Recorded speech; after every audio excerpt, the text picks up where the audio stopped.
Rumi sura ya 8 mstari ule wa 10 na tatu hadi wa 10 na kuendelea, anasema kwa maana kama tukiishi kwa kufuata mambo ya mwili mwataka kufa, bali kama mkiyafisha matendo ya mwili kwa roho mtaishi.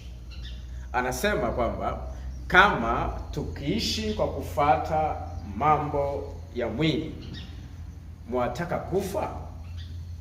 Mtume Paulo alikuwa anauliza swali watu wa Rumi kwamba je, kama tukiishi kwa kufuata mambo ya mwili, maana yake kama tukiishi kwa kufuata sheria za kibinadamu, sheria za kimwili, tunataka kufa?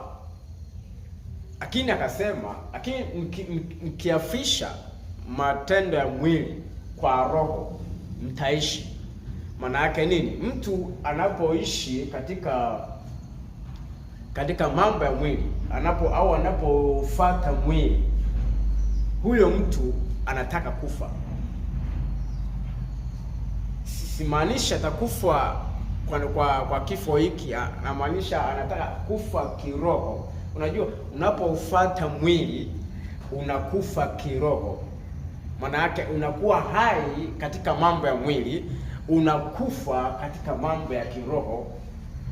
Ndio kitu Paulo alikuwa anakizungumza. Je, kama tukiishi kwa kufuata mambo ya mwili mnataka kufa? Maana yake mnataka kufa kiroho, mnataka kufa kiroho.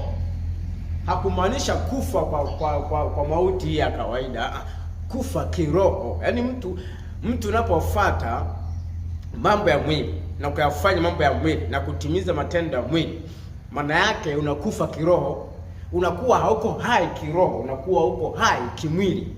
Na ndo akasema hivi, ingali mstari wa akasema hivi,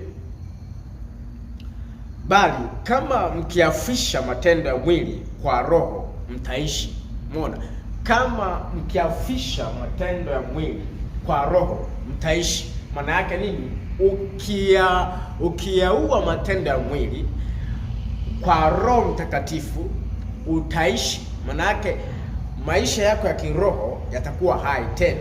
Lakini mtu anayefuata mambo ya mwili na kufanya mapenzi ya mwili anakufa kiroho.